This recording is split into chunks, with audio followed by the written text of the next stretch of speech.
news coming in. Government calls all-party meeting on Afghanistan. Government to hold all-party meeting on 26 August at 11 a.m. is the latest coming in. 3 days from now, this is an all-party meeting that is going to be held to discuss the crisis right there in Afghanistan. And of course, the discussion would also be quite on the repercussion that this entire crisis with the Taliban taking over Afghanistan has on India. What it means for India. There is a government huddle on Afghanistan. Government has called for an all-party meeting. This is going to happen on 26 August at 11 a.m. Indian Standard Time. Listen in to a reaction we're getting in. Rahul Srivastava now joins us live for the very latest on the phone line. Rahul, if you could walk us through this all-party meeting which has been called in, what is on the agenda given the repercussions of the Taliban takeover of Afghanistan is going to be felt in India too? Over the last few days, there have been several questions raised by the opposition, and the opposition has been questioning that India has invested heavily in Afghanistan, both in terms of infrastructure and also diplomatic effort as far as Afghanistan's democratic existence is concerned. And following these questions, the government decided that the External Affairs Ministry led by Mr. S. Jaishankar is going to hold a briefing for all the opposition parties in all the parties, political parties in parliament.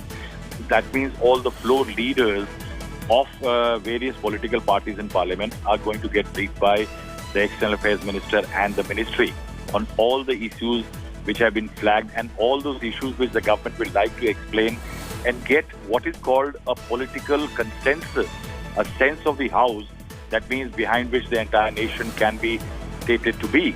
And that is why the government has fixed that on the 26th of August at 11 o'clock there will be an all-party meeting the government will be holding, in which an extensive briefing by Mr. S. Jaishankar and the Ministry of External Affairs will be held on what all India has been doing, not just in terms of the prospect of investment by India in that country, but also what kind of stand India is going to take vis-a-vis Afghanistan and Taliban, and importantly, how all the Indians who are still trapped there. And I believe that this is going to be a rather important meeting in terms of the developments, because we would understand the exact stance of India vis-a-vis Afghanistan because of the geopolitical repercussions that this development would have. And for now, we've not heard anything formally from the Indian authorities on Afghanistan.